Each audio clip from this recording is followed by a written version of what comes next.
After the maiden takeoff, establish a climb and plan a left turn outbound. Fly the Kellett in as close to you as is comfortable and safe, maintaining close visual orientation. For those first several passes devoted to trimming the Kellett in roll, pitch, thrust, and yaw, keep the bank angle shallow and your nose up in the turns. Trim at least one flight control per pass, finally establishing a cruise power setting that maintains a comfortable altitude and a slow airspeed. Remember, airspeed is controlled primarily with elevator, altitude with throttle. As you begin making your downwind leg, an application of up elevator may be necessary to keep the nose up in the turn.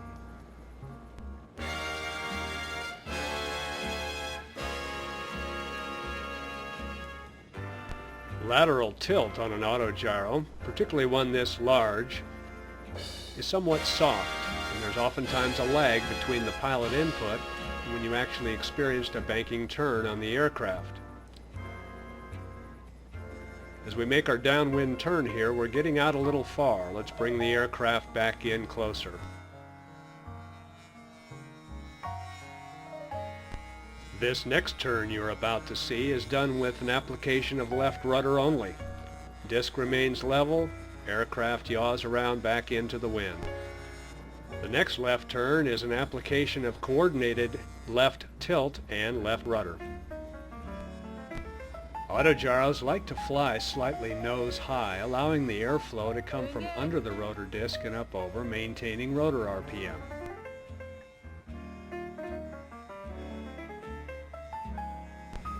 With autogyros, we want to avoid any rapid nosing over of the aircraft. To descend, it's best to reduce throttle, maintaining the same pitch attitude, and just allow the autogyro to slowly descend. This nose down attitude you see here is about as much as you'd ever want.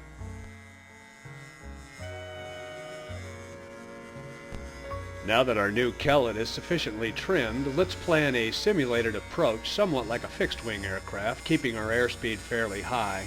This is a real confidence builder. We've asked that you maintain left traffic throughout this maiden flight. This next shot will show you just about as much of a right bank as we want you to dare do on this first flight. The reasons for this are explained in detail in the construction manual. Primarily, it has a lot to do with the direction of the rotation of the rotor.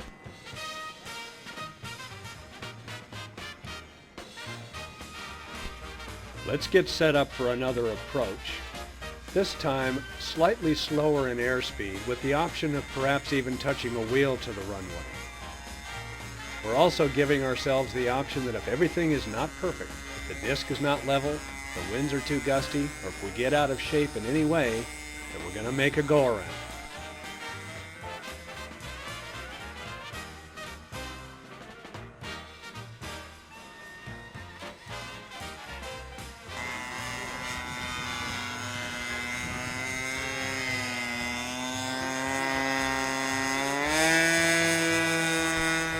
Much better. Because the winds have changed on us today, let's make an approach directly into the wind even though we can't take advantage of the runway. Let's keep in mind that an option for a go-around is always there, and if things don't look right, simply advance the throttle and go around. On this particular approach, we're experiencing some surface wind gusting, and as the gyro pitches up, we decide to advance the throttle and go around. Back in the early 1920s, the inventor of the autogyro, Juan de la Cierva, the famous Spanish inventor, was looking for an aircraft that would not stall. One of his early fixed-wing designs had stalled on takeoff and had killed the test pilot.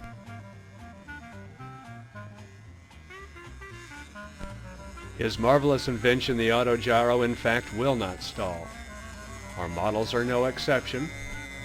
So when you're making an approach, you can slow the aircraft down without fear that it's going to tip stall. If you catch a gust of wind or the nose pitches up, just add some throttle and go on around. Try that with a scale P51.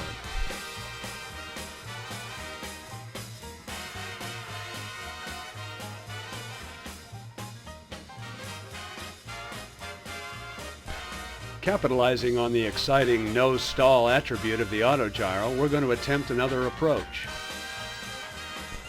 Obviously coming up miserably short of our intended point of touchdown, without fear of stall, simply add throttle and extend that approach.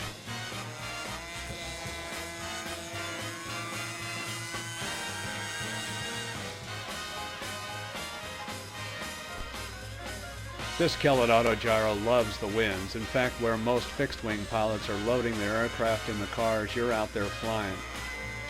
It's important to note that on windy days, once the Autogyro has touched down, the excitement is still not over.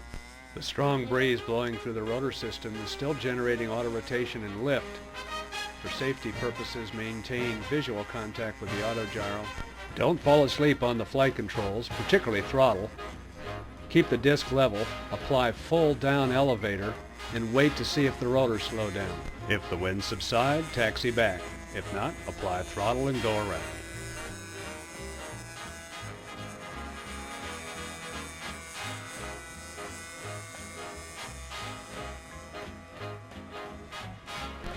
One of the most fun things to do with your new Kellett is to see just how slow you can actually fly it. If there's a little breeze, turn the nose of the aircraft into that oncoming breeze and apply aft pressure on the elevator. Remember, we spoke that your elevator control is your primary control for airspeed. Increase throttle a couple clicks to stop any rate of descent, and see if you can maintain the same spot over the ground or even back it up.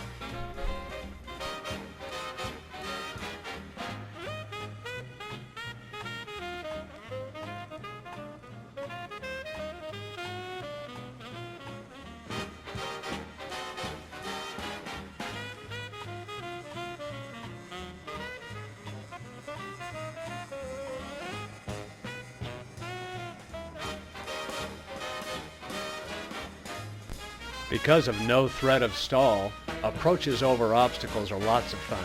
Piece of cake.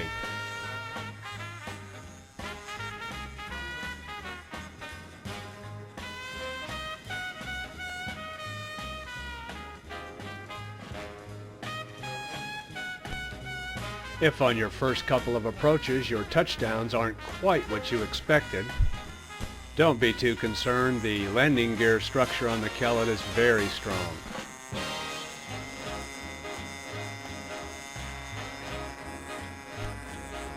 If you were disappointed in that touchdown, simply shift into reverse and try it again.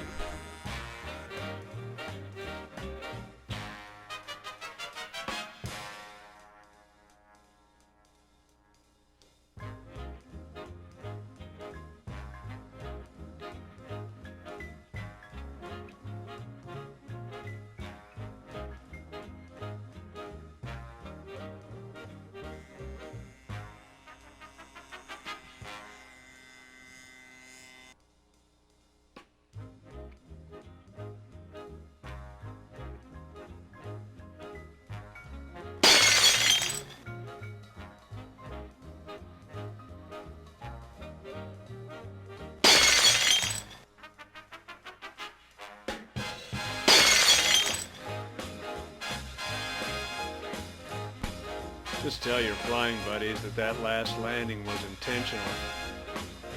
Also tell them that as you're making your roll out here, you're going to roll it up on its right gear. You're going to roll it back over on its left gear. Then you're going to roll it back over on its right gear and pour the coals to her and go around.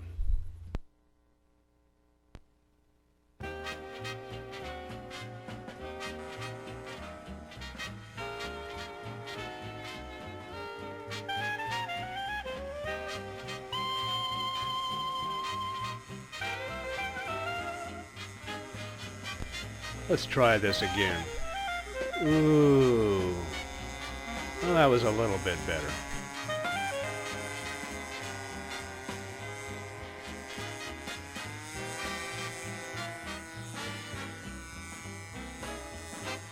Let's try one with a big flare. See if we can't slow that rate of descent.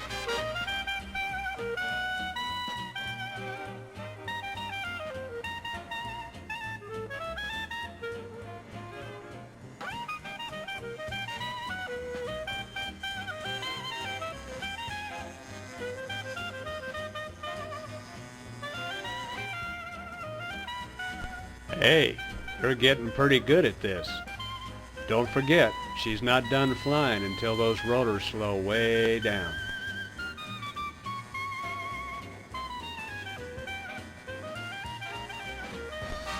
Boy, those blades just won't slow down. Maybe I should just walk over there and put my hands in that rotor system. Nope. Well, my flight timer just went off. Time to land. Let's kick in a little left rudder along with that left bank. And just for the fun of it, let's attempt a tactical approach to a zero ground run landing.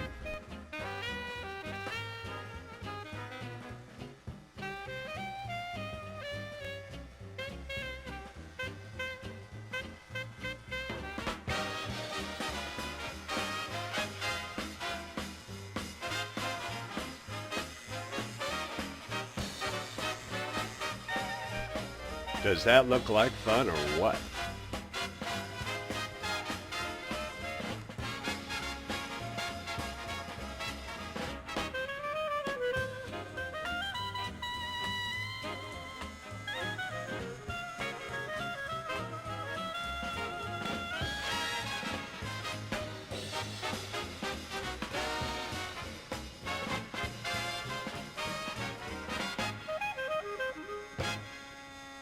As you begin setting yourself up for the final approach of the day, we at Autogyro Company of Arizona want to thank you so much for purchasing our new 1937 Kellett.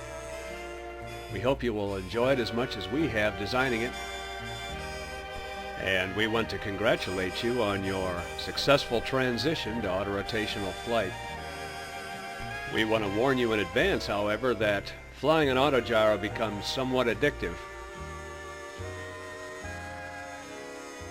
With its wonderful capacity for short field takeoff and landings, no threat for stall, slow flight, and its ability to perform any positive G maneuver, we think the model Autogyro just might become your aircraft of choice.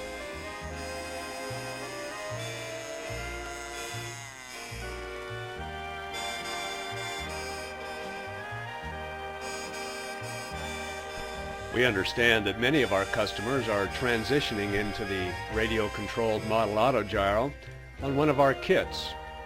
We pride ourselves in having what we think is the best tech support in the business. We're open 7 days a week, 7 a.m. to 7 p.m. Mountain Standard Time to answer any of the questions that you may have. Extending our customer support is a standing invitation to any of our kit customers who desire to plan a vacation in the Phoenix area. Please bring your new Kellett kit, ready to fly. We'll meet you at the field by appointment, help put the maiden flight on it for you, hook you up to a buddy box, and give you some free flight instruction. On the last couple pages of the Kellett Construction and Flying Manual are other items of customer support. Our website has lots more information on the Kellett and our other kits that we offer. You may email us directly from our website. Email questions are answered on a daily basis, 7 days a week. For those wanting to order parts or other kits, we have a toll-free number. Same hours, 7 days a week, 7 a.m. to 7 p.m. Mountain Standard Time. Thanks again for your patronage and enjoy your new Kellett.